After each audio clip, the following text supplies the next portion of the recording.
porque lo importante, tiene una trayectoria vastísima, por supuesto, pero lo importante y por eso la convocamos justamente en la Semana Cultural China, son sus viajes a China y su participación en la Academia de Artes de Hangzhou. Así que he leído que has tenido un viaje previo ya en otra experiencia en 2023 y esta 2025 es tu segunda. Este, así que bueno, Anaí, la palabra es para vos, nuevamente agradecerte y bueno, contanos todo lo que quieras contar, por supuesto, con nosotros muy agradecidos.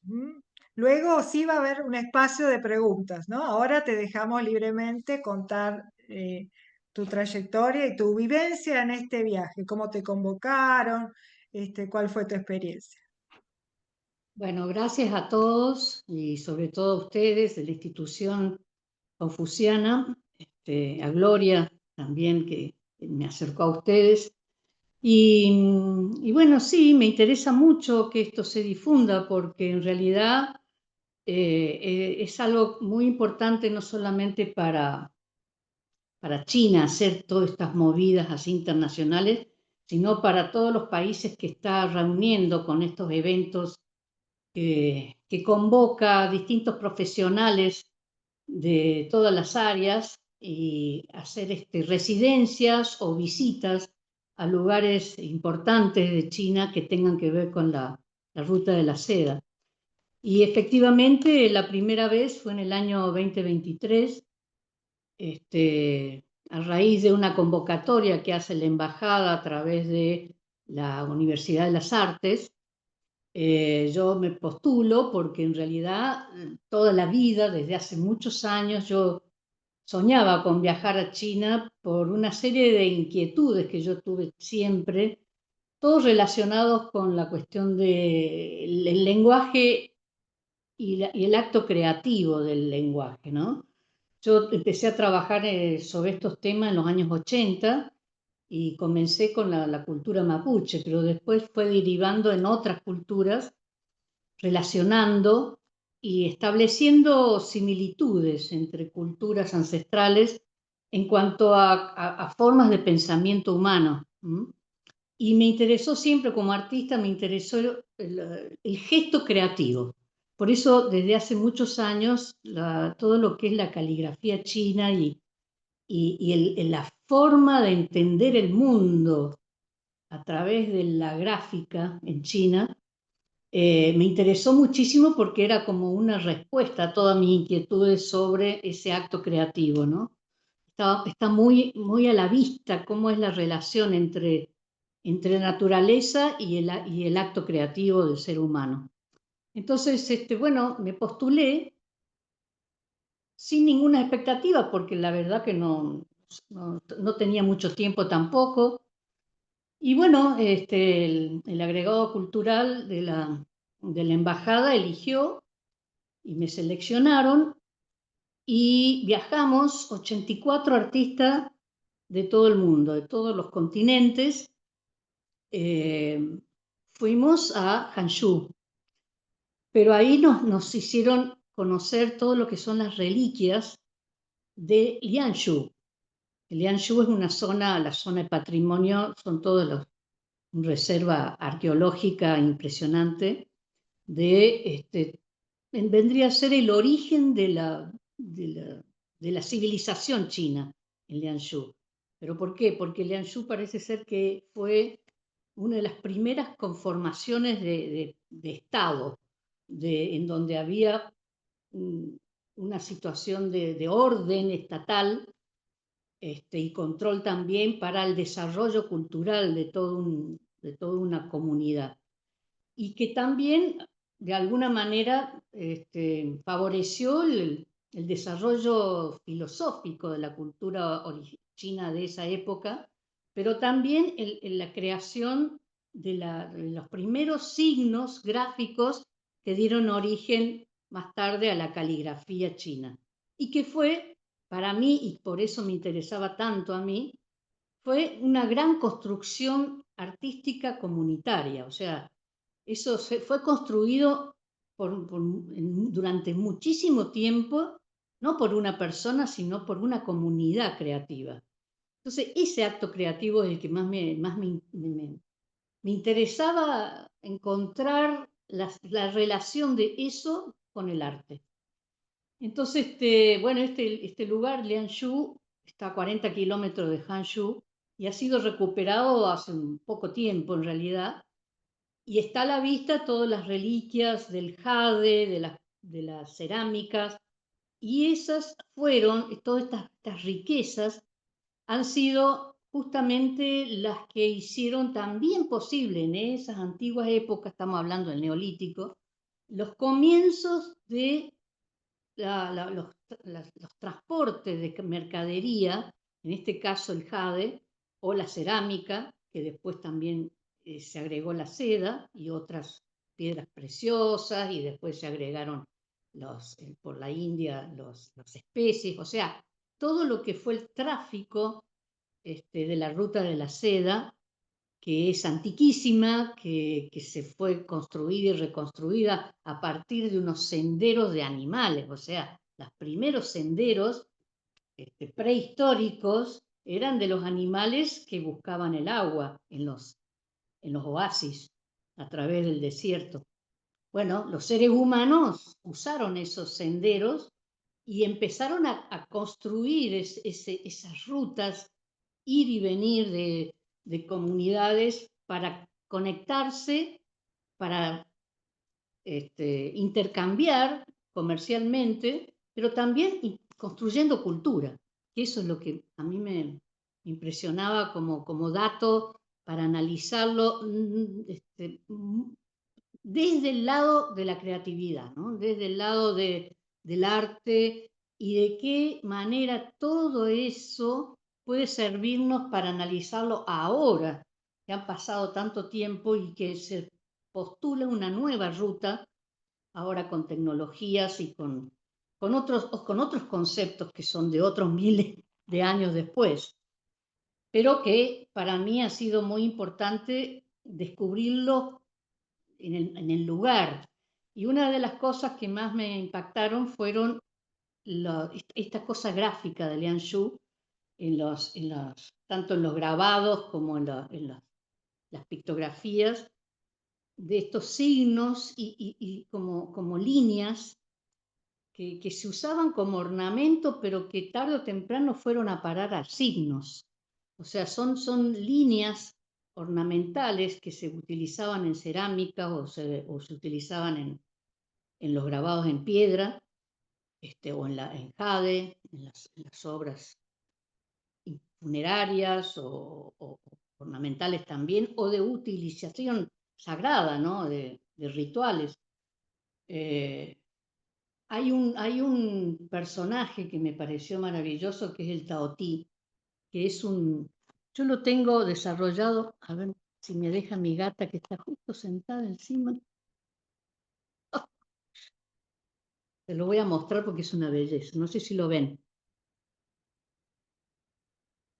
¿Se puede ver? Sí, sí, ves perfecto, gracias, sí. Bueno, este personaje se llama Taotí y es el personaje sagrado de la época esta de Lianshu, y estas líneas son las que yo digo que se utilizan y se repiten en todos los sistemas gráficos. Son líneas paralelas. Taotí es una mezcla de animal, de monstruo, de ser humano, que es demoníaco, pero a su vez es formador creativo. O sea, es un ser ambivalente y es un ser misterioso y que reúne todos los seres vivos, tanto reales como irreales, porque los monstruos eran invenciones. Bueno, y este ser, a mí esta cosa gráfica me interesó muchísimo y yo la apliqué después para entender este proceso de la caligrafía y de la gráfica originaria en Chile. Y desarrollé, cuando volví, trabajé los hexagramas. Y los hexagramas son líneas paralelas, pero un código binario. Enteras, cortadas, y según la combinatoria en 64, va creando situaciones para analizar. Y eso era un sistema oracular también de esa época, comienza con la lectura de los grabados que se hacían en las caparazones de las tortugas. Comenzó por ahí, pero después se fue puliendo para hacer un sistema no solamente oracular, sino también de estudio, de análisis y de propuestas para la buena convivencia, en realidad.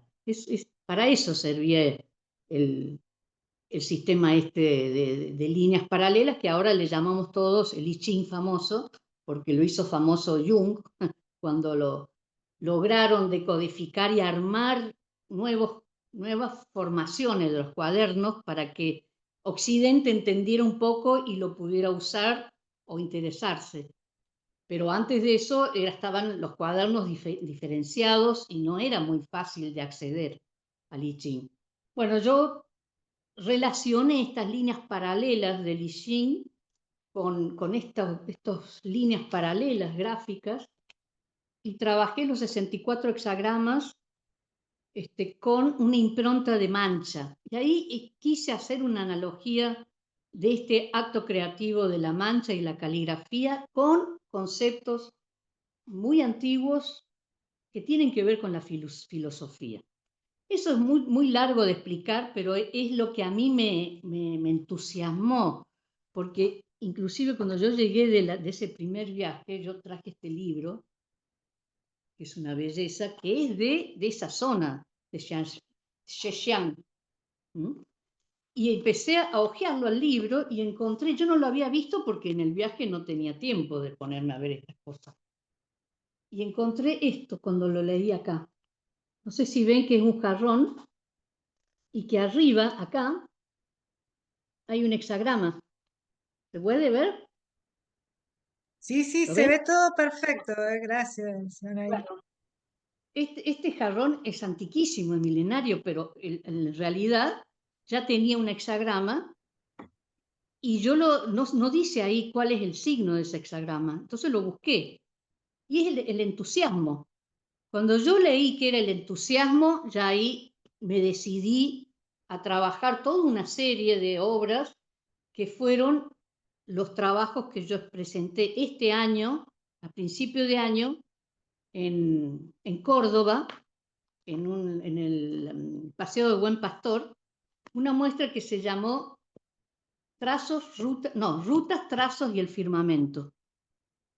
En esta muestra yo relacioné todos estos conceptos que yo venía trabajando desde los años 80, con análisis de culturas no mapuches, anterior a los mapuches, en el norte de Santiago, con una piedra que se llama Etacita, y en el sur de Chile y de Argentina, en la cordillera, en Maloñehue.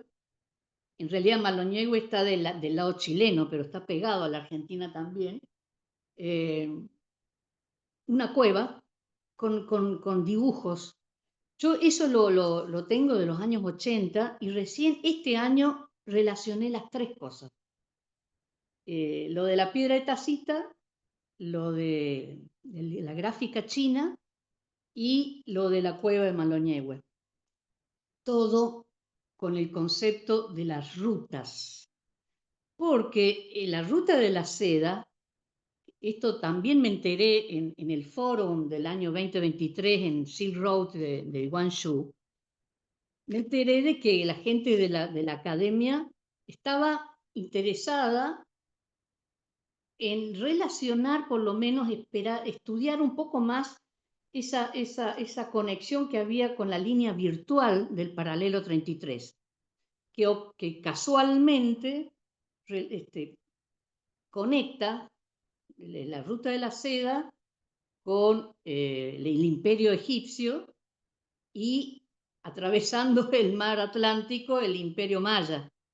Pero de ahí, eso lo escuché yo en el foro y me quedé asombradísima y muy interesada. Porque si bien es una línea virtual, de alguna manera podemos tratar de pensar a ver qué es lo que pasó con todo eso.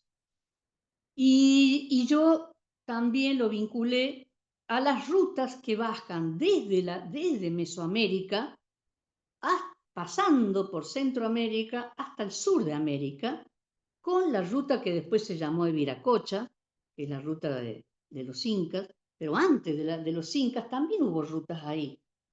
Y además, al fondo, ya donde está Maloñehue, cerca ya del fin del continente, la ruta de la Polinesia, que también está demostrado que hubo un intercambio entre la Polinesia y la costa del Pacífico. Entonces yo relacioné todas esas rutas. Por eso se llama trazos, rutas y el firmamento.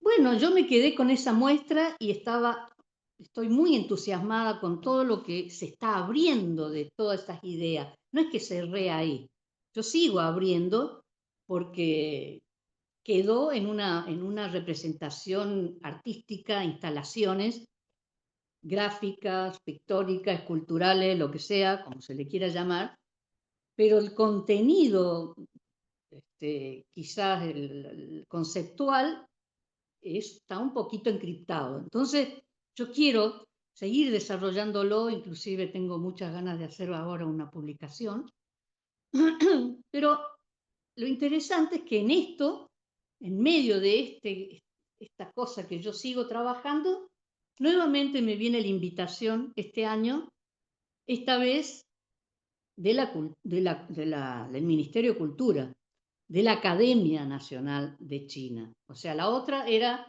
invitación era del Ministerio de Cultura a través de la Embajada. Y se hizo una muestra que estaba vinculada a todos los espacios de la Academia Nacional de Arte de Hangzhou. Sobre todo la muestra que se hizo en uno de los campus de Hangzhou, de la Academia. Pero en esta oportunidad la invitación vino directamente de la Academia, porque en estos últimos años, después que nosotros terminamos no era una residencia, era un encuentro internacional con un foro, pero algunos docentes, junto con sus alumnos, estudiaron el desarrollo de toda la gente que participó y seleccionaron 3. Una artista de Bulgaria, un artista de Botswana y yo. Y nosotros 3, después ellos también invitaron a artistas de Europa, de Europa del Este, de África, de Asia también, y del norte de América, o sea, de Canadá.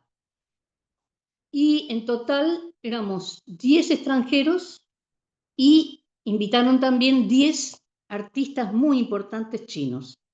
Entonces éramos un grupo de 20 artistas.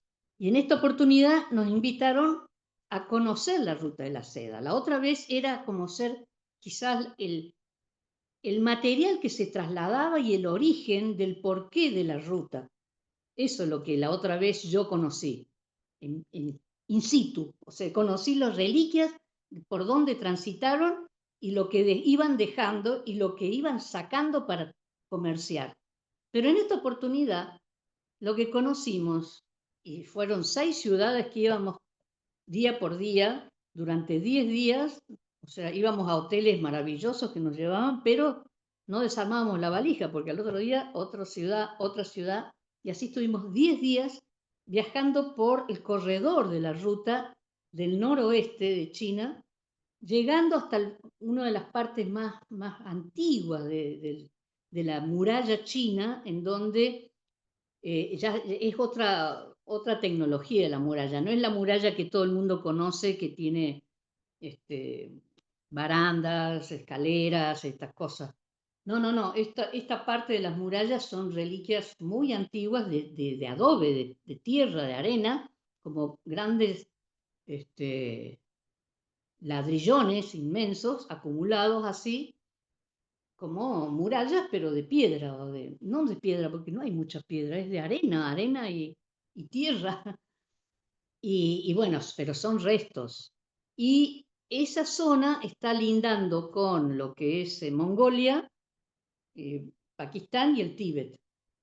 Ahí, desde ahí hacia el este hasta llegar a Dunhao. O sea, fueron 6 ciudades en donde recorrimos monasterios, recorrimos también muchas reliquias, lagos, lagos que están del otro lado, por supuesto, porque no están en el desierto, pero había un dique también que conocimos. O sea, todos grandes construcciones antiguas y contemporáneas también, porque hemos visto unos lagos, unas represas impresionantes, que en su momento fueron las más grandes del mundo y después llegaron a ser la segunda más grande.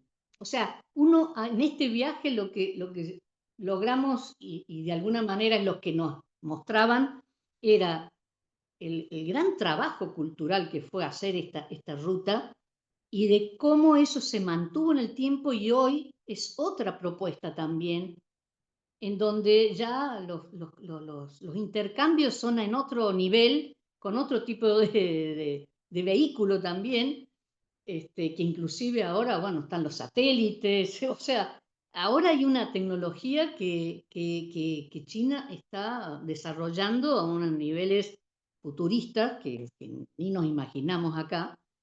Y en realidad la propuesta de ellos es hacer conocer todo esto, relacionando siempre, basándose siempre en el gran respeto que se tiene a la cultura ancestral.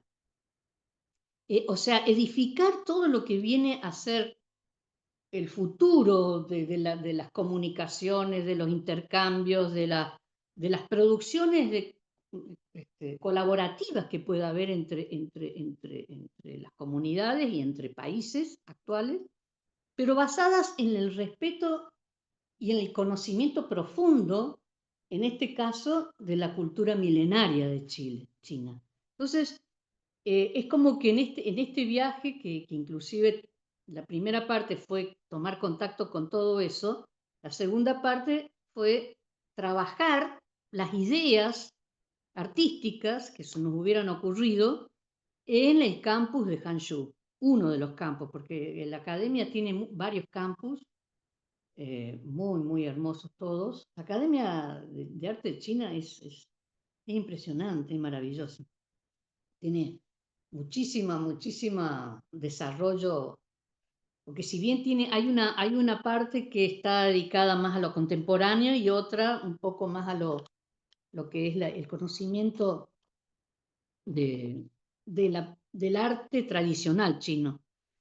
Pero inclusive eso, el estudio del arte tradicional chino tiene una connotación que también para Occidente es, no, yo creo que Occidente no lo entiende, yo creo que Occidente es muy ignorante de todo esto y no entiende para nada lo que significa ser un paisaje para un chino y lo que significa ser, bueno, la caligrafía más o menos se sabe porque se ha divulgado mucho este concepto de lo que es la caligrafía, pero de alguna manera es como que si, no, pero eso es paisaje, no, sí, porque lo...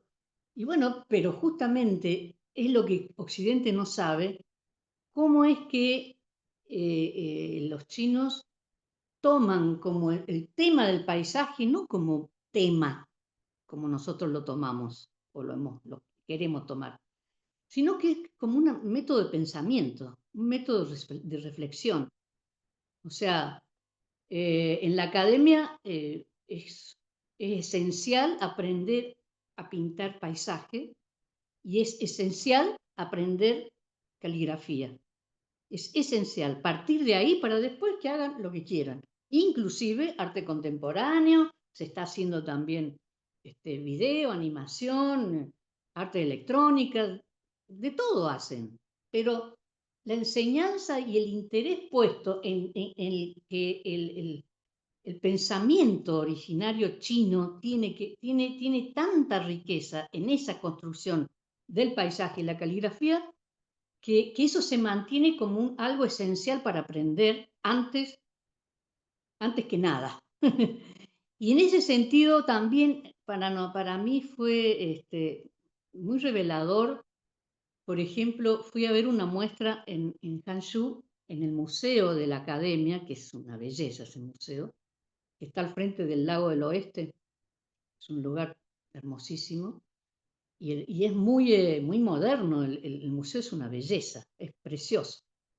Incluso nos comentaban que los arquitectos de ese museo son arquitectos de Hangzhou. O sea, hay tanto respeto por la cultura local, por la cultura mm, que les pertenece, pero hay una necesidad también de intercambiar.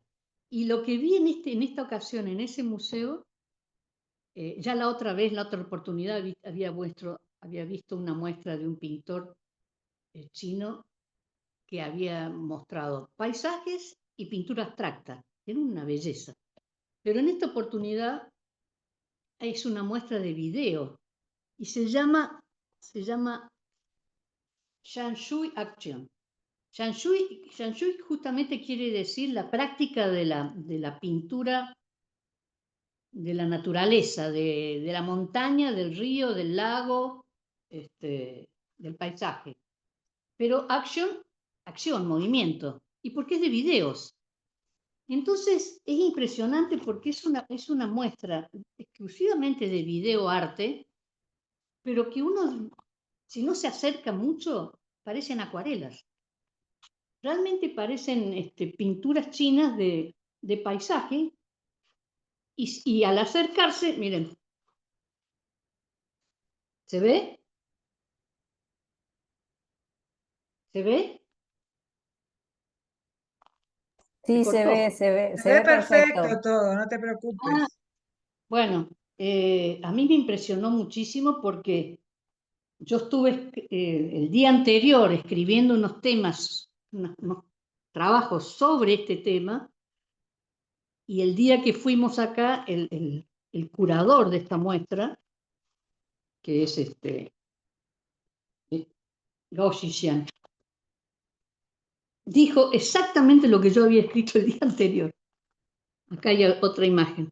¿Se ve? Hermosas las imágenes, sí. Bueno, son impresiones de pantalla, pero de video. El curador dijo unas cosas que son justamente esto que estamos hablando y que yo lo había estado escribiendo el día anterior. Entonces a mí son cosas que a mí me marcan como, no sé, yo lo tomo como experiencias señales, lo tomo como cosas que a uno le alimenta y que impulsan para seguir investigando, ahondando en el tema, ¿no? Entonces es como que en esta oportunidad, incluso hablando con amigos, yo dije que en este viaje fue más que nada un viaje iniciático, porque fue un viaje en donde pude vincular también esa antigua idea mía de descubrir dónde está la relación del artista que representa la naturaleza, ¿no? De alguna manera, ya sea con el sonido, con la línea o con lo que sea, esa representación, ese acto creativo. Y en esta oportunidad es como que todo me cerró más. Entonces como que, por supuesto, veo que esto va a ampliarse mucho más. Y la muestra que se inauguró el 20 en el centro de convenciones ahí en Dunhao. Nosotros nos retiramos el 28 y ellos, todas las obras que habíamos producido en la residencia, ellos la enmarcaron, le pusieron cajas, lo que sea, y las llevaron a Dunhao para la muestra en un lugar que es el Centro de Convenciones, que también es un lugar espectacular, eh, en donde se están haciendo muchos eventos relacionados con la Ruta de la Seda y que decían que, bueno, que aparentemente por el tiempo que duran todo este tipo de eventos, se esperan 1.500.000 personas en estos lugares. Y, bueno, pero ahí yo lo que hice fue trabajar justamente esa relación que yo vi, por ejemplo, las montañas hay un lugar que se llama Rainbow Mountain en inglés, que es la montaña del arco iris, que es como, no despreciando para nada, pero es como si fuera Pumamarca, pero multiplicado por 50. O sea, es ese cerro maravilloso que nosotros tenemos en Jujuy, inmenso, como una gran cordillera que lo envuelve todo, con esos colores impresionantes. Bueno, eso en las entradas del desierto de Gobi, que es impresionante. O sea, uno dice, ¿esto realmente existe? Bueno, es un poco eso, más todo lo que para mí son los trazos en la arena del desierto, que puede ser el trazo de la carreta o el trazo del viento cuando sopla o el trazo de, de un animal que se arrastra o lo que sea. Esos trazos en la montaña, en los cerros, también de alguna manera yo lo representé con un aparato que yo hice cuando volví la primera vez, que es esto, que es una pinceleta de 6. Justamente lo hice de 6 por la cuestión de los hexagramas, pero yo tengo de 3 tamaños. Y con esto hice grandes tiras para una instalación de papeles largos chinos, de esos papeles hechos a mano que son una belleza, pero largo, así como 8 metros, 4. Eso es una de las instalaciones de papel. Después la otra es papeles sueltos, artesanales también, con la otra pinceleta que es parecida, pero pincel redondo, como los trazos así, ¿no? De la arena. Y después hice una obra que a mí me gustó mucho porque cómo salió me gustó. Porque yo claro,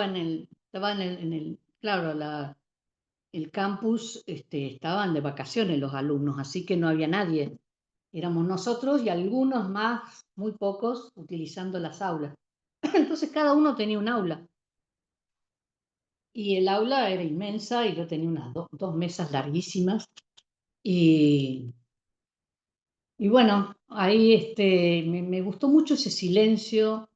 Yo no ponía música ni nada, ese espacio, tiempo, en donde afuera hacía sensación de 60 grados y adentro era fresquito, entonces no daba ganas de salir, pero adentro era solamente para trabajar y pensar y jugar un poco con los materiales que nos habían dado.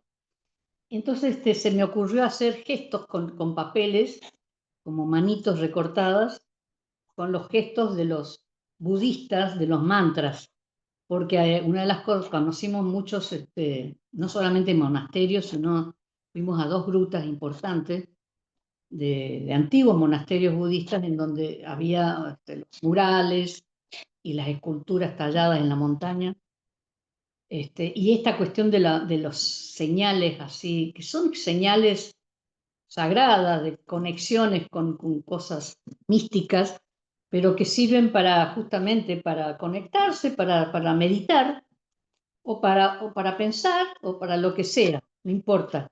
Pero a mí es un lenguaje también. O sea, a mí me interesó mucho esto de las posiciones de las manos. Y bueno, esa fue la otra instalación que hice yo y que quedó ahí. Y todas estas obras quedan en la colección que tiene ahora el Museo de la Academia. Así que sí, de Hangzhou. Así que sí, esta vuelta fue otro tipo de experiencia, yo creo que mucho más intenso y como que me cerró más todo lo que yo ya había un poco aprendido y otro poco experimentado después que hice el primer viaje. Y ahora es como que tengo más material como para desarrollarlo mucho más profundamente, pero sobre todo a mí me interesa comunicarlo en el sentido de que me parece que es tan acertado hacer este tipo de intercambio que ojalá que en otros países se hiciera, ¿no? O sea, un país tan importante como China, con todo el desarrollo que está teniendo, la importancia que le da a la cultura y al arte es increíble. Es increíble porque yo no conozco un país que le dé tanta importancia al arte y la cultura, porque en México también le dan mucha importancia, pero es como que, no quiero equivocarme, pero yo lo que veo que en México se difunde mucho la historia, eh, hasta, bueno, no, todo lo que es surrealismo mexicano también, por supuesto, pero estos eventos que organizan ellos de intercambio con artistas extranjeros o con profesionales extranjeros, o sea, no solamente los artistas, ellos le dan mucha importancia a los a la arquitectura y a los ingenieros. Le dan muchísimo, y porque son los ingenieros los que están produciendo todos estos adelantos, ingenieros no solamente de cuestiones así de la que tengan que ver con la construcción de las ciudades, sino ingeniería nuclear, ingeniería de todo tipo. O sea, la ingeniería en China tiene muchísima importancia y la arquitectura también, porque hay edificios en el medio del desierto, hay edificios. O sea, uno va por el desierto y donde eran antes oasis, hay una gran ciudad con grandes edificios, o sea, es increíble el desarrollo en menos de 20 años que ha tenido China y el que se proyecta.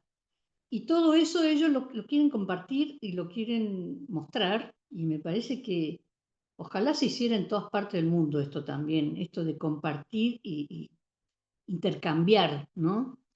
Entonces, como que creo que para mí ha sido enriquecedor y creo que para ellos, eh, creo que ellos le dan muchísima importancia porque la tienen, porque el resultado de estos intercambios es quizá, comparándolo así a lo lejos, el resultado que tuvieron por la ruta de la seda, o sea, ese intercambio que se pudo producir con, con Medio Oriente y llegaron hasta el Mediterráneo, eso enriqueció no solamente a China, sino a todos los imperios que iba relacionando, ¿no?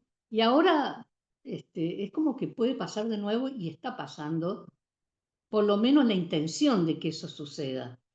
Así que yo creo que eh, estos eventos que están organizando, yo creo que son muy importantes y muy, no sé, hay que difundirlos para que otros países también hagan, o por lo menos para difundir y conocer el mundo oriental, porque la verdad que se conoce muy poco y es muchísimo lo que uno puede aprender conociendo profundamente lo que ha sido la prehistoria, la historia y la que se proyecta para el futuro en China.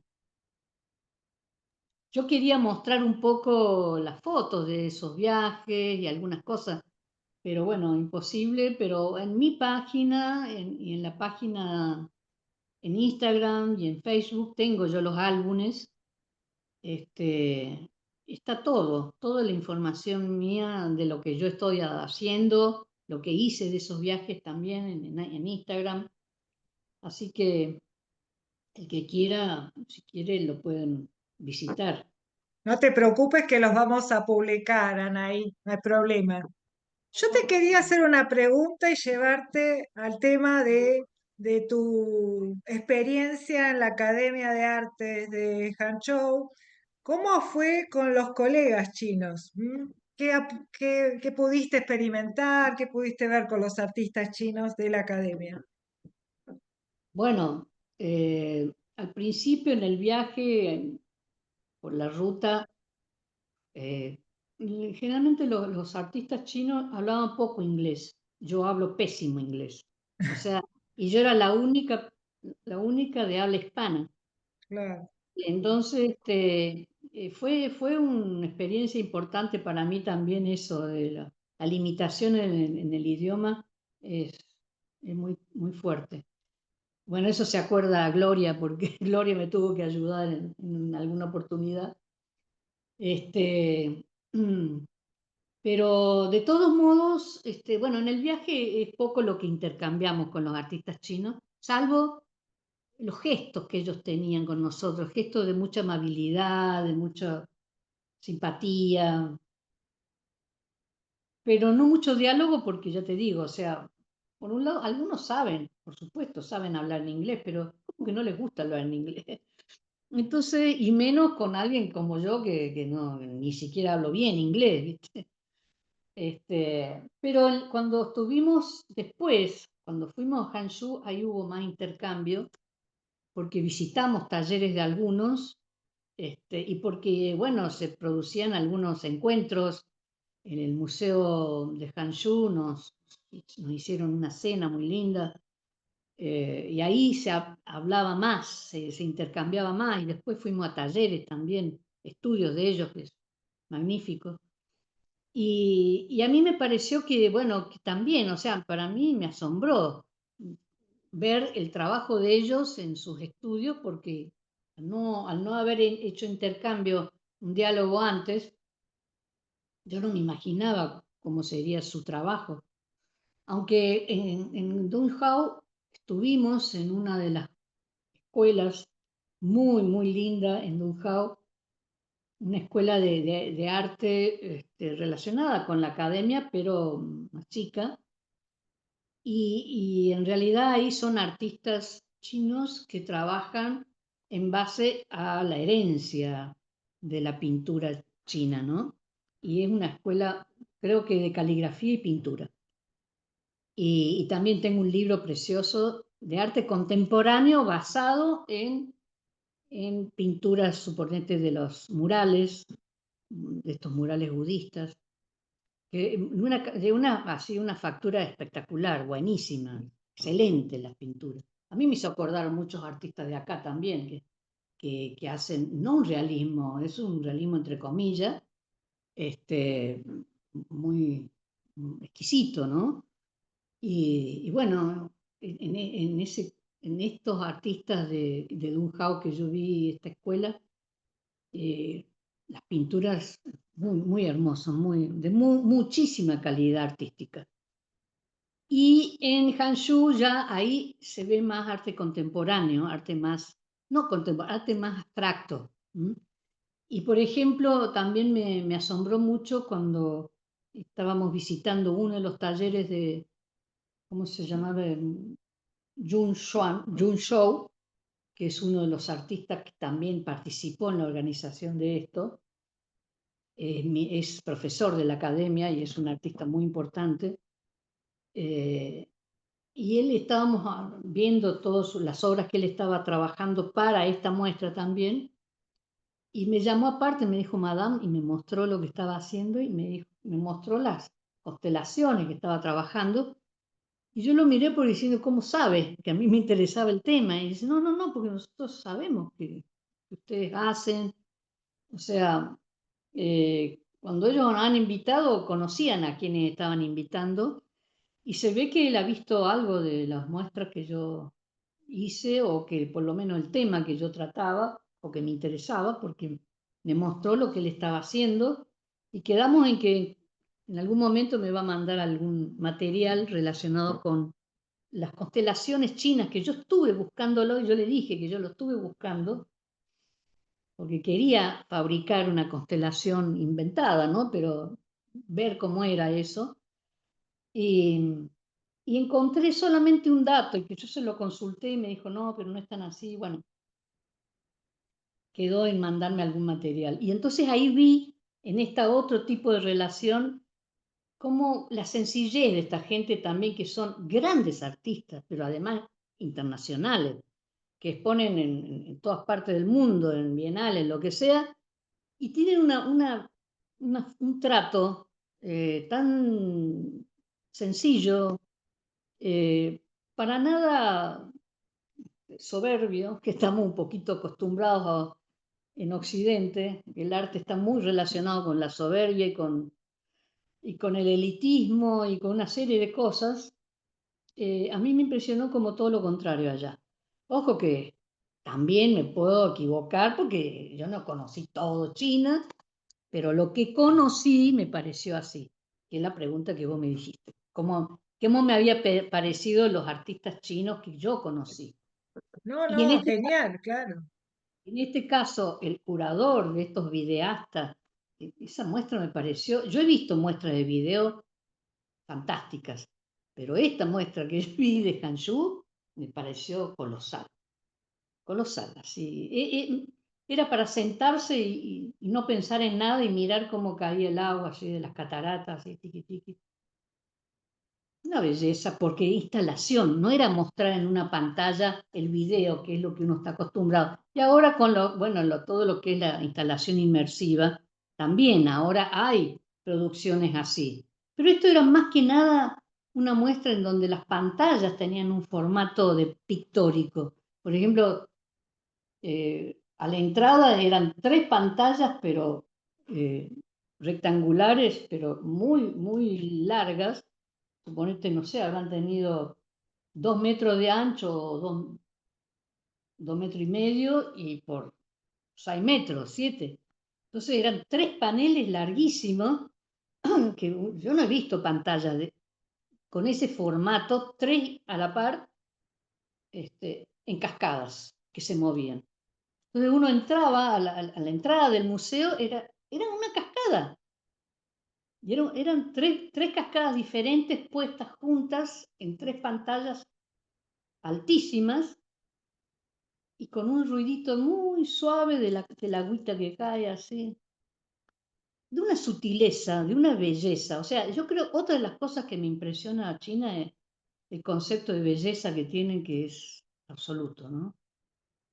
El concepto de la sutileza, del vacío, del silencio, de esa cosa que no es estridente, que es silenciosa, bueno, que tiene que ver con la meditación, tiene que ver con lo místico, pero no lo hacen porque quieran ser místicos. Es así, o sea, está construida así su cultura. ¿Ah? Entonces, esa parte yo creo que es la que Occidente no llega a entender y se queda suponete, con todas las luces que hay en China. Sí, a mí me maravillaron también los edificios, los efectos que tienen las luces. Son instalaciones lumínicas los edificios a la noche. Es impresionante, uno va íbamos en el ómnibus, porque salimos muy poco a la noche, pero pasamos por algunos lugares de noche y uno ve los edificios que tienen dibujos abstractos, hechos con luces encima, animadas. Entonces uno a la noche transita por instalaciones lumínicas. No es una ciudad con edificios lindos, porque inclusive las instalaciones lumínicas deconstruyen la arquitectura de ese edificio. Y de noche es una gran instalación lumínica. No es la lucecita que enfoca el edificio, hay edificios que son bellísimos, bellísimos, así, de un nivel de belleza increíble, súper modernos. Pero de noche se transforman en esculturas lumínicas, otra cosa. Y uno dice, es increíble, o sea, en todos lados, esa cosa de cómo construir belleza, belleza en movimiento, o sea, y después otra cosa también, yo vi alegría en China, yo vi eso. Es cierto que puede haber, por supuesto, ¿no? No todo el mundo está perfecto, maravilloso, pero está asegurada la comida, la vida, el techo, la educación básica, o sea, una serie de cosas que Occidente no lo entiende mucho. Entonces yo creo que este tipo de eventos, de encuentros, facilitan para entender un poco más qué es China, qué puede ofrecer China y qué es lo que tiene de valiosísimo en estos momentos que hace tanta falta aportar otra cosa, una cosa diferente a lo que se ha venido probando cientos de años y que ha fallado, porque la demostración es esta. Estamos viviendo guerras por todos lados, ataques por todos lados, situaciones críticas por todos lados, y China está proponiendo otra cosa, está proponiendo comercio, intercambio, está proponiendo otra cosa, sin invasión, sin invadir. Bueno, así hizo los últimos cientos de años, o sea, claro, bueno, también le metieron la guerra del opio así, y bueno, ahí hubo todo un problema que tardó bastante en recuperarse, pero en este momento China es un país del futuro y tiene muchísimo para nosotros, Occidente, nos vendría muy bien poder entender y relacionarnos más profundamente con ellos. ¿Mm? Anaí, empieza a haber preguntas. Antes de pasar a estas dos preguntas que están acá, yo quiero llevarte nuevamente a tu viaje porque me interesa mucho saber cómo viviste vos el trayecto de la Ruta de la Seda, que te llevaron por varias ciudades. Eso es una experiencia muy especial, ¿eh? Eh, ¿cómo viviste eso de la Ruta de la Seda? Eh, Bueno, porque es una experiencia única realmente, sí. es lo que yo te decía, la verdad que fue, si yo me hubiera puesto, si me hubieran dicho a mí hace 10 años atrás, en tal año, durante 2 años vas a ir 2 veces a China y vas a hacer viajes así, yo dije, "Nah, yo no lo hubiera creído. Este, y ahí apareció mi hermano. Hola Manuel. Bueno, no sé por qué lo veo a él nomás ahora. No, Este, no sé, recién yo te veía, hace una hora te veo. Está bien, bueno. No sé, que me estaba... Ah, de la ruta de la seda, lo que yo vi... Sí, las ciudades que fuiste viajando, porque me imagino, la claro, Ruta de la Seda vas por el desierto, vas por Gansu, vas por Dunhuan. ¿Estuviste en Dunhuan? sí, yo te dije que cuando terminó todo, termina en Dunhuan, en donde se hace la muestra. Está puesta la muestra ahora en ese lugar, el centro de Bueno, ese convenciones. lugar es mágico, por eso estoy preguntándote para que cuentes tu vivencia. Lo que pasa es que nosotros íbamos directamente a los centros de importancia para ellos. Suponete un monasterio, después del monasterio, no sé, la gruta, después de la gruta, yo, íbamos en el ómnibus, bajábamos, el monasterio, subíamos, después nos llevaban, o sea, no es que conocimos todos alrededores así libremente. Y lo que a mí me sorprendió, que eso lo entendí, además date cuenta que yo como no hablo muy bien el inglés, tampoco lo entiendo muy bien y yo tuve todos los 20 días, era la única que hablaba español yo, o sea, entonces hay cosas que las empezaba a entender cuando pasaba unos minutos, ¿viste? Y por ejemplo, me impresionó esto de que era el corredor, nosotros íbamos por un corredor, hay muchos corredores, nosotros íbamos por un corredor que casualmente era una serie de oasis antiquísimos que por eso se hacía el corredor, o sea, tanto los animalitos prehistóricos como los seres humanos iban de oasis en oasis. Bueno, hoy en día ese oasis son grandes ciudades. Entonces a mí me asombró el concepto que yo tenía, creía que era el desierto de Gobi. Ahora el desierto de Gobi, eh, la parte que uno imagina, que yo inclusive cuando volví del primer viaje iba siguiendo en la pantallita del avión, y cuando vi desierto de Gobi a mí me pasó una cosa rara. Yo sentí algo raro y yo saqué foto porque dije desierto de Gobi y yo veía que era todo, era muy diferente a todo lo demás.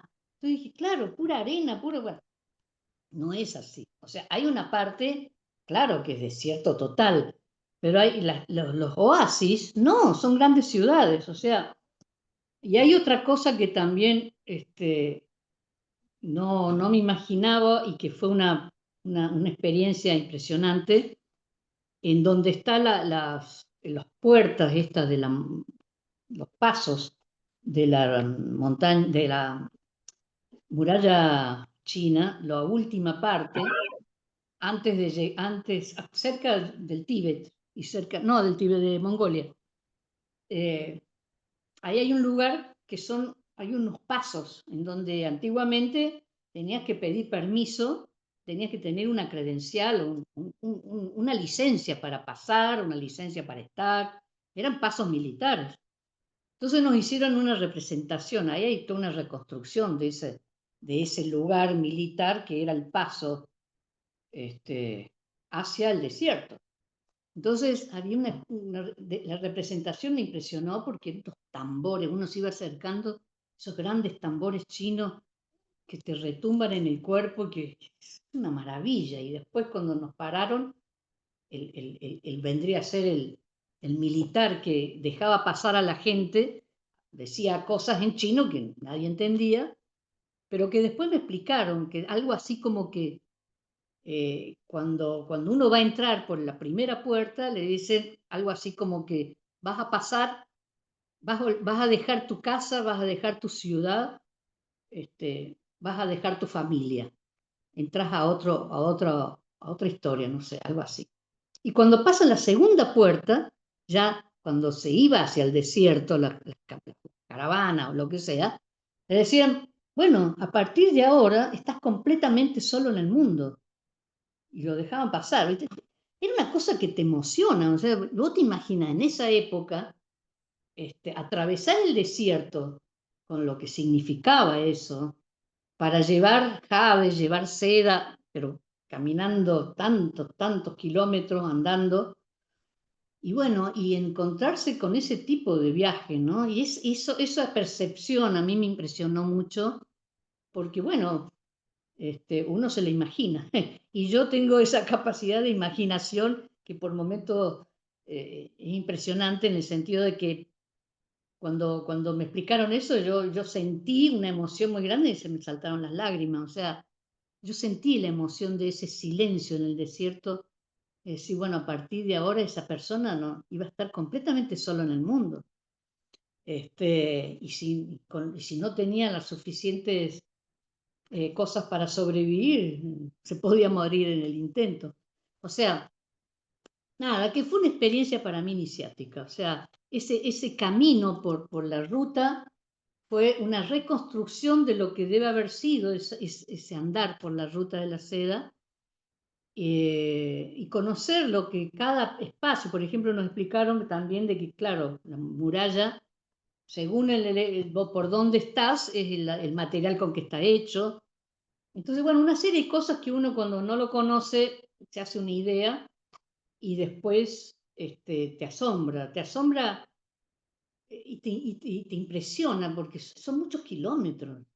Es más, de Donghao a Hangzhou nos tomamos un avión, o sea, son muchos kilómetros y eso se hacía con carreta, con camello, o sea, y la ruta de la seda fue lo que impulsó la cultura en la época de los intercambios imperiales, ¿no? Entonces, es impresionante imaginar eso, impresionante imaginar incluso el trabajo artesanal de cada objeto que se hacía el intercambio y lo que iban cargando. Después está la otra ruta que es la marítima, que también le hicieron, o sea, uno dice la gran construcción de objetos, de cultura, de intercambio, de cosas.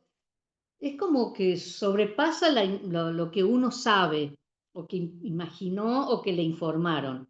Hay mucho más material para conocer, muchísimo más. Y eso es lo que a mí me quedó como una cosa muy fuerte porque cuando uno te dicen desierto, te imaginas todo plano. No es así, hay montañas.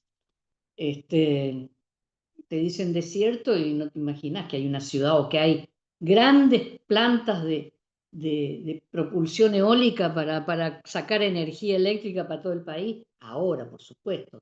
Pero yo no me imaginaba que iba a haber tanta extensión. Incluso en un momento vimos, dice, mire, mire, y miramos, había una fuente luminosa tremenda a lo lejos y era una gran antena que no sé, que recibía con energía solar y producía electricidad, pero con una potencia tremenda, ¿no? Y bueno, todas esas cosas uno si no la ve, cree que el desierto de Gobi es una cosa casi inhabitada, desierta, sin que no hay nada, y no, tiene muchísima actividad e historia. Una de las cosas también que me impresionó era en la gruta de Mocao, en donde contaron cómo fue que el monje se le ocurrió, y estaba sentado mirando el ocaso, un monje, y cuando vio que el sol se ponía en medio de la... Ojo que acá puede haber mucho de poesía también, inventiva, pero también me interesa eso, no importa.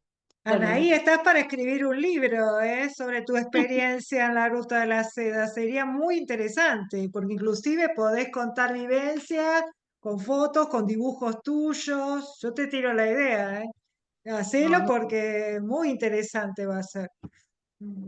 bueno, te contaba, el monje estaba sentado mirando en el ocaso, en el desierto, y había una loma, o sea, vendría a ser un médano en medio del desierto, alto, muy alto.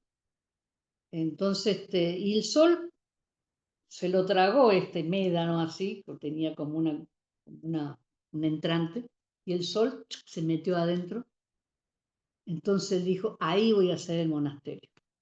Bueno, y ahí hizo el monasterio en donde hay unos murales que son impresionantes, bellísimos, unos colores maravillosos, que yo una de las preguntas que le hice en mi pésimo inglés, pero me lo entendieron, ¿cómo hacían para pintar adentro de esas grutas si no había luz? Con esos colores, con una delicadeza de esas líneas, unas líneas que están hechas con pinceles de tres pelos. ¿Cómo hacían para hacer esas líneas, esos colores, esas cosas? Y bueno, la guía dudó un poquito y después me dijo, claro, no, era tecnología, era con espejos. Y claro, Anaí, una maravilla todo lo que estás contando. No te queremos cortar, pero tampoco te queremos extender tanto. Lo que sí vamos a hacer ahora es leer las preguntas, ¿puede ser? Porque hay tres dale, preguntas acá. dale. Si vos tomate algo. Mira, Gloria, yo te leo las tres preguntas y vos lo armás como querés. Mira, Gloria te dice la pregunta de siempre: ¿por qué crees que a los chinos les gusta tanto tu arte y te eligen entre todos los artistas de América Latina para participar en estos eventos? Me refiero a que tu arte es ultra comprensible para ellos. ¿M? Esta es la pregunta de Gloria. No, bueno, eso no sé si es tan así, o sea, yo te repito, yo creo que la elección un poco la primera vez tenía que ver con mis trabajos, y con los antecedentes también, supongo, no sé.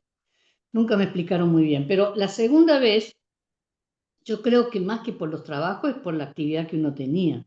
Yo no sé si a ellos les gusta tanto lo que yo hago, pero que lo respetan, sí. O sea, ellos tienen mucho respeto por lo que hacen artistas extranjeros, pero no sé si realmente les gusta mucho, no tengo idea. O sea, ese tipo de diálogo no se ha dado, no sé muy bien, pero sí sé del respeto. Por ejemplo, que cuando yo dejé la obra puesta en las paredes del estudio, la obra estaba puesta así con imanes, estaba, eh, había que desarmar eso y volverlo a armar, y era difícil porque eran 32 papeles sueltos y el otro 11 manitos sueltas y el otro 4 papeles largos sueltos. Y bueno, no era muy fácil sacarlo y volverlo a poner. Y cuando estuvimos hablando con uno de los directivos, me dice, dice, pero usted está usando acá una columna donde yo había puesto las manitos, que Gloria lo vio. Que Gloria, aprovecho para saludar y decir, Gloria, qué suerte que te encontré, qué suerte Marta Fernández que nos relacionó, porque la verdad que fue una alegría en conocerte y sobre todo allá. Y bueno, nada, y entonces me dice que esa columna, no le digo, esa columna la usé porque las otras paredes están ocupadas con mis otras obras, era una gran instalación. Entonces usé esa columna porque pareció fácil ponerlo ahí, ¿no? No, dice, pero podemos bueno, finalmente vi que hicieron una caja un módulo en volumen reproduciendo las medidas de la columna. O sea, con un cuidado, la reproducción del trabajo, del enmarcado o del acomodar finalmente la obra con mucho respeto. Eso también es importante. Yo no sé si le encantó mi obra, pero que tienen respeto, sí, eso sí sé. Y lo demás sí, por ejemplo, cuando yo sí, estos son los signos de las manitos de los budistas, sí, lo entendieron perfectamente, o sea, no sé si les encantó, si les gustó, o si lo que sea, pero sí sé que hay un gran respeto, eso sí. No sé si respondí a tu pregunta, Gloria. Acá Sí, te mando, perdón, Gloria, sí querías hablar, disculpa. sí, no, yo me refería a que en general yo llevé a una amiga china que no tenía nada que ver con el arte. Anaí preguntó, me pregunta a mí, ¿qué te parece mi obra? Y si yo no hubiera tenido el contexto de la Ruta de la Seda, me hubiera costado, 30 minutos de concentración para saber de qué se trataban las manitos. Mi amiga china, que no tenía nada que ver con la arte, en 2 minutos interpretó todo. Digamos, es de comprensión muy fácil para el pueblo chino el arte que hacen ahí. Por eso preguntaba. Les gusta, lo entendió en 2 segundos sin tener ningún contexto. No tenía idea de nada. A eso me refería con que es muy comprensible para el pueblo chino tu arte. Bueno, me alegro. Acá Marta te manda saludos, dice que tenga que salir de la reunión. Felicitaciones por haber sido seleccionada para hacer un viaje tan fantástico y habernos representado con su arte. Marta Inés Belmes dice, hermoso, Anaí, escuchar tus experiencias. Manuel Cáceres dice, sobre lo esencial del aprendizaje del paisaje y la caligrafía. ¿Sabes si acaso en el arte musical existe también algo similar? Mira, en el arte musical habría que separar un poco todo lo que es lo que se hizo con los budistas o con lo que vino después. Lo que sí yo lo relaciono un poco con la poesía y Mm, en eso también tiene mucho que ver. O sea, la poesía está, o sea, la toponimia es poesía. O sea, todos los nombres de la naturaleza son en poesía. O sea, yo tomé un té que se llamaba el té de la montaña sagrada o el té de la montaña maravillosa. hay esas O cosas, sea, sí. todas las cosas Los tienen, nombres tienen están todos. nombres poéticos. Entonces, y la música, yo lo que he visto, por ejemplo, lo que he escuchado, que me parece una belleza, que también hay que ver las influencias, ¿no? Todo lo que es la música tibetana, con toda la influencia después de Medio Oriente con Pakistán, o la influencia que puede venir del Tíbet, o qué sé yo. Hay influencias que según te vas acercando a lugares, que inclusive lo vimos ahí en un restaurante que estuvimos con Gloria, con de la música pakistaní mezclada con china, muy interesante. Pero yo lo que vi, lo que he escuchado y lo que yo hace añares que escucho mucho de música oriental, no de ahora, sino que hace añares que yo escucho, eh, también tiene que ver con esto de la sutileza, ¿no? De la cosa mínima. O sea, por ejemplo, el instrumento de cuerda que expresa con poco y modela con una cuerda o con dos. O sea, que lo poco y ese vacío, lo mismo que está en las artes gráficas, en la pintura, en lo que sea, también se da en las otras expresiones artísticas, que son lenguajes también. Y se da con otras herramientas, pero también se da ese concepto del vacío, del silencio y de la sutileza, del gesto. Sí, yo creo que está también muy relacionado Y esas son las cosas que me interesan a mí, ¿ves? Buscar encontrar esas relaciones, contrastarlas y ver, claro que son cosas que de las construcciones culturales antiguas, no lo podés traer a lo que son las producciones actuales, porque lo actual Creo que en la obra de arte de ella, eso fue. en las construcciones artísticas actuales, saquemos la palabra construcción, pero bueno, no importa.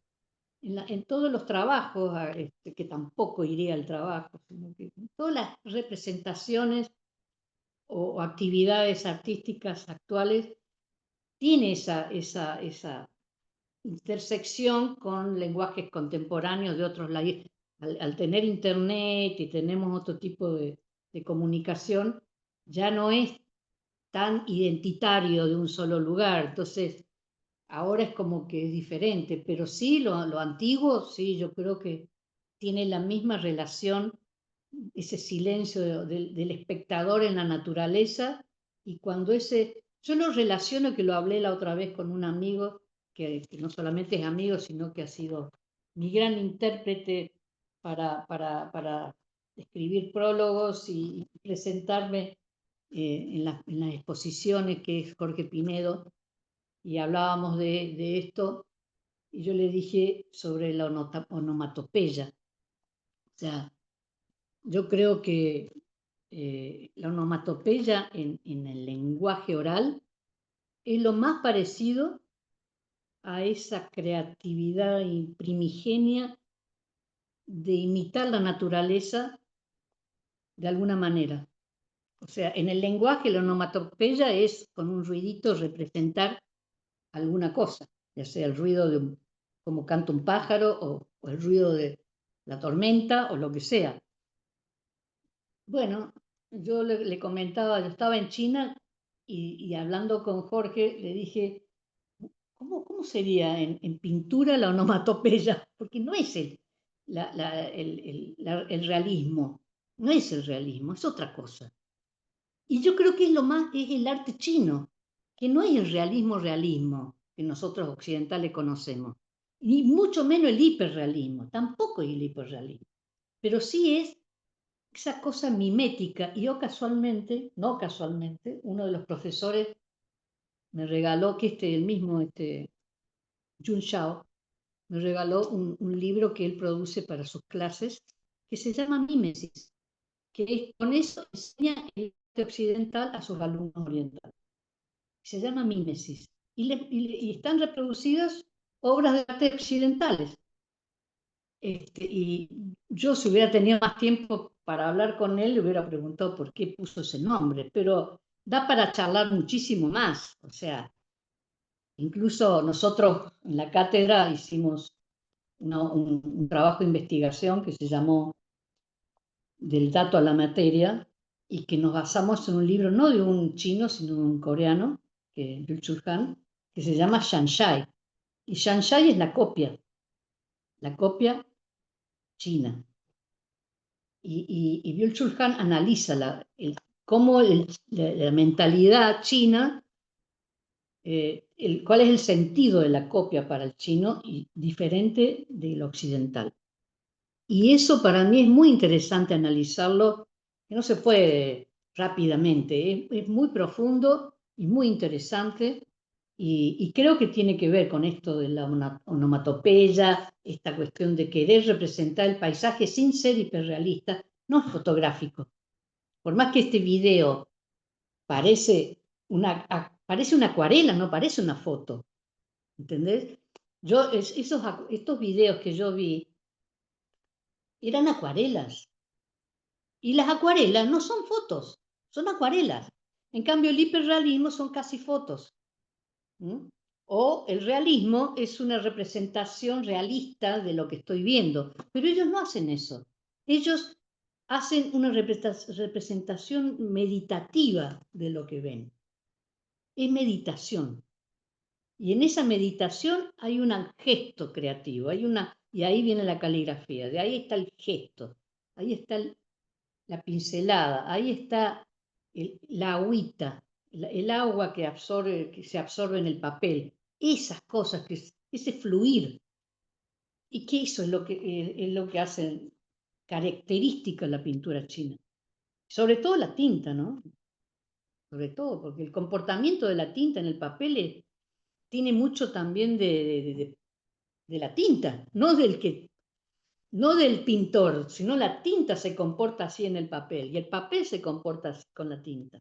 Entonces, toda esa relación que tiene la herramienta, el artista, la naturaleza y la obra, hay una cosa más de intercambio y de compenetración, que está relacionado con la meditación también. Pero no mística, yo no quiero mezclar cosas sagradas, que lo de por supuesto lo tuvo, pero en este momento yo no hablaría mucho de eso porque no tengo tanto conocimiento, de eso no tengo conocimiento directamente, pero sí intuyo, y en ese intuir es lo que a mí me interesa trabajar, esa intuición que ellos tuvieron para tantas cosas y que las pudieron desarrollar y que actualmente está tan desacreditada la intuición. O sea, ahora la intuición es como nada, eso, si no se demuestra, no sirve.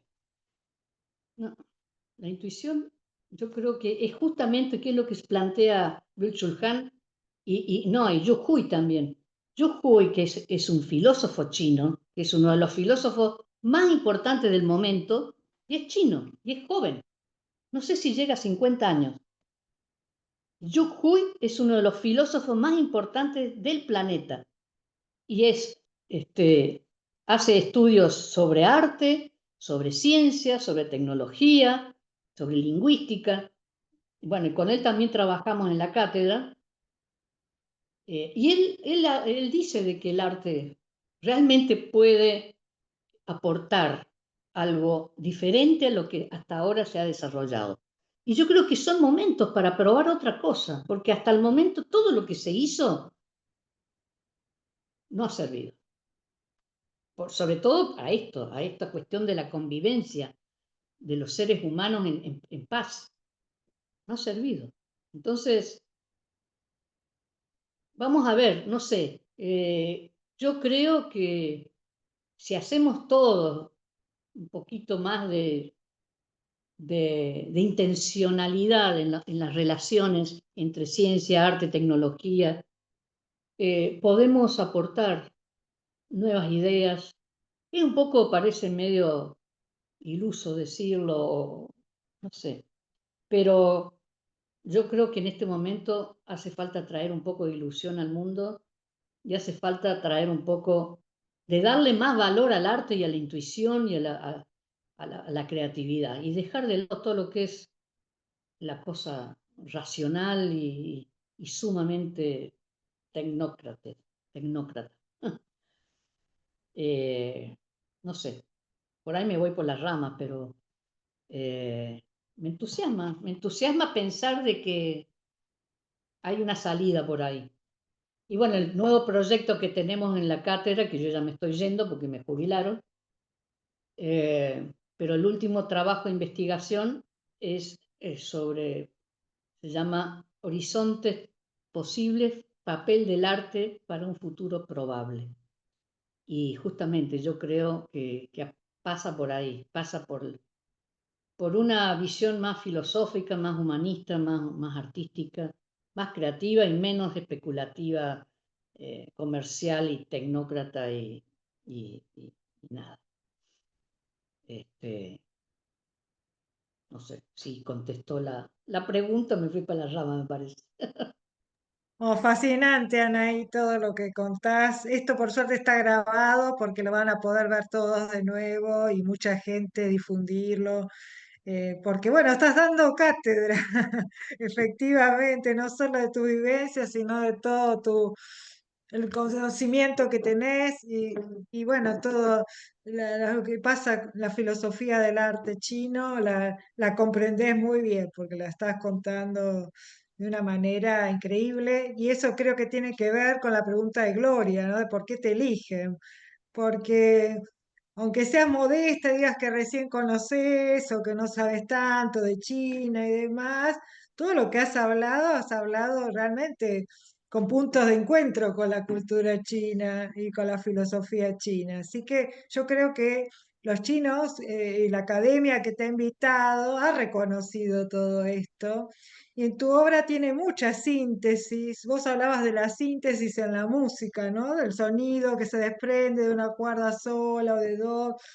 Y yo no conozco mucho tu obra, solamente vi las obras que acabas de hacer para la academia, ¿no? Como esa de las pinceletas, los 5 pinceles, hiciste unos paisajes increíbles y también vi la de las manos budistas y realmente tiene muchísima síntesis y mucha expresión que tiene el punto de encuentro con China. Yo creo que ese es el gran punto que Gloria te estaba preguntando, ¿no? Y bueno, se nota una gran sabiduría, por eso te digo que genial si podés con el tiempo o cuando tengas ganas plasmar en obras o en algún libro o seguir en tu weblog como quieras, qué sé yo, pero No, se sí, nota, estoy trabajando en eso, muy estoy bien, muy trabajando. bien. Sí, Muy sí. bien, muy bien, No, porque la se idea es seguir. nota, es muy valioso todo lo que estás diciendo, por eso te felicito, obviamente, también desde el Instituto Confucio. Acá hay alumnos de muchos años, como Mariano Calvento, que acá te manda felicitaciones, saludos. Y dice que quiere ver después las obras que subirán a Instagram, nombres del texto. Mariano, la profesora, tiene su propio Instagram, Anaí. Yo después lo voy a volver a publicar, voy a volver a publicar también su weblog y toda su trayectoria. Acá Roberto López Lupi te saluda. Hermosa charla. Gracias por compartir y hacernos vivir tan enriquecedor viaje. ¿Mm? Sí, está hermosa realmente toda tu intervención hoy. Y bueno, tampoco queremos cansar a Anaí. No, Muchísimas yo no me gracias. canso. Yo no me Así canso, que, y además, yo a veces me voy por la rama porque sigo, sigo. no, bueno, pero no queremos que se haga tan extenso toda la reunión. Fascinante todo lo que has contado hasta ahora.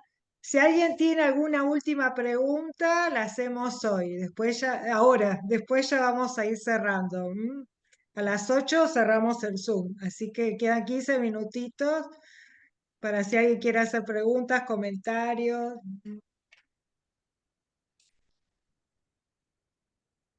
Pueden levantar la mano también porque no son tantos, son 12 en total. Eh,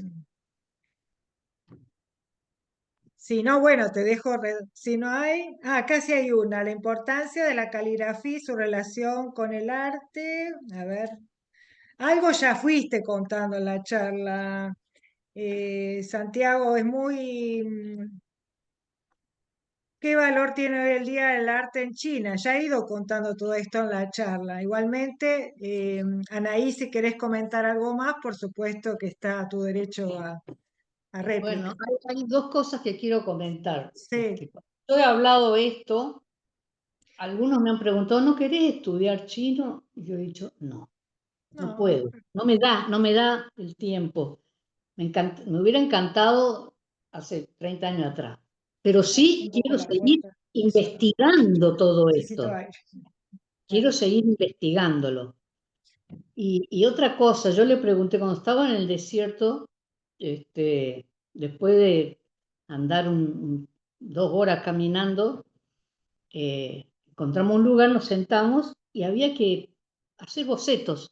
Entonces yo hice, no sé si vos pusiste, viste eso en la foto que pusiste en el flyer arriba. La foto de arriba es un libro de artista que yo hice en el desierto Sí, con, sí, con lo una sé, por eso lo puse, sí. y ese libro son esos libros chinos que son 2 tapas rígidas y tienen los pliegues, tiene como un acordeón la hoja, que es una belleza el papel. Entonces yo hice ese trabajo y cuando lo cerré tenía como un espacio en blanco. Y le pregunto a los compañeros que estaban ahí que había un artista chino y después estaba el equipo audiovisual que nos grabó todo el tiempo. Y ahora han hecho películas sobre todo el viaje, qué sé yo. Bueno, y entonces le pregunto que para qué era eso. Entonces él me dice, eso es para poner el título del libro. Le digo, pero yo quiero en caligrafía china. Ah, dice, yo te lo hago. Entonces me dice, ¿qué querés que ponga? Le digo, poné la montaña del arco iris, desierto de Gobi, Anaí Cáceres, la fecha.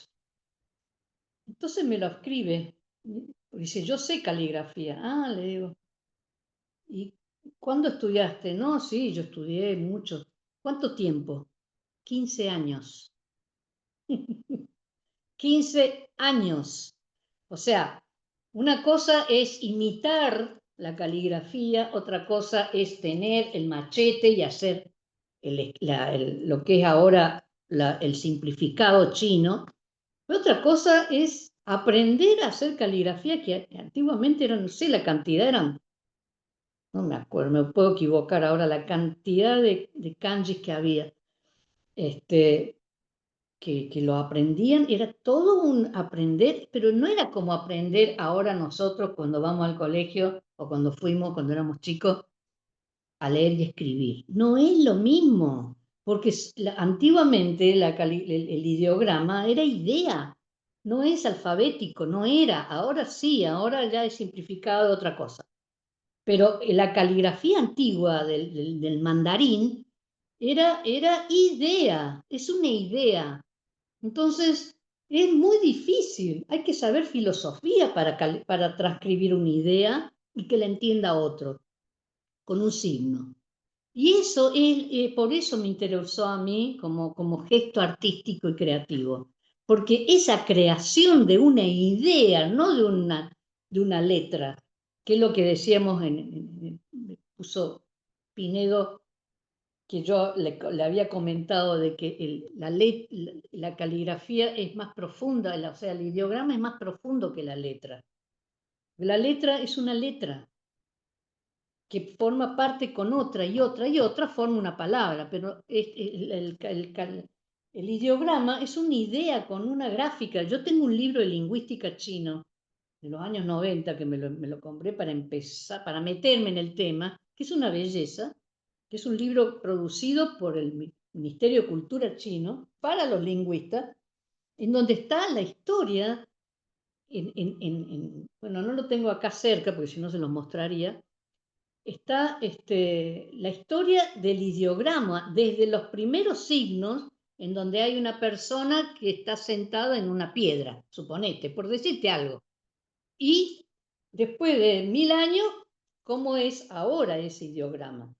Bueno, ese libro para mí es una joya y es una publicación casi gratis que hace el Ministerio de Cultura para los lingüistas, que está en una obra común, y está medio desarmado porque el armado del libro es muy barato, porque está accesible para la gente, no como acá que un libro de lingüística te lo cobran, no sé, barbaridades. Bueno, allá el quiere estudiar lingüística puede comprar un libro barato y entenderlo.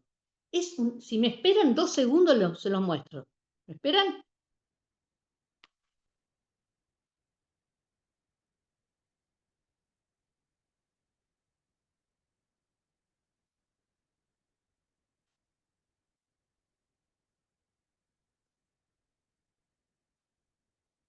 Bueno, este es un ejemplo que al azar, ¿eh? Miren, esto es la palabra, el ideograma mu. ¿Ven el arbolito? Esa es la naturaleza. Esta es la primera representación. Pasaron por todo esto y este es el ideograma actual, el que está acá abajo. Pero miren la relación entre la naturaleza, la representación y el desarrollo del ideograma. Desde el principio hasta el final pasaron 1000 años o más. ¿Está? Bueno, este libro yo lo compré por muy poca plata en la Feria del Libro del año 99. Y se me está desarmando porque es muy barato, pero es una belleza. Es una belleza total. Está en inglés. Deja la tapa, por favor, un poquito en pantalla. Así todos pueden ver el nombre del libro y todo. Claro, es de la Universidad de Beijing, Beijing Language and Culture University Press. Excelente. Debe haber ediciones nuevas seguramente, sí, sí. Puede ser, pero este se me está desarmando porque yo No, tenía una hermoso, hermoso, sí. muy barata, pero es excelente, Hermoso. excelente. Mira este elefante, mira lo que es este elefante. Mirá el primero, este es el primer ideograma, y este es el último. Pasaron 2000 años ahí. Además hay otra cosa, acá hay un pasaje que va de la representación inicial, que lo vendría a ser lo que yo más parecido a la onomatopeya, en lo que es la vocal, por una cosa barroca hasta la síntesis, ¿no? Como, igual que en la historia de las artes tradicionales occidentales, que pasan por el barroco y terminan en el abstracto. Y bueno, acá también. Bueno, nada, listo. Ahí está.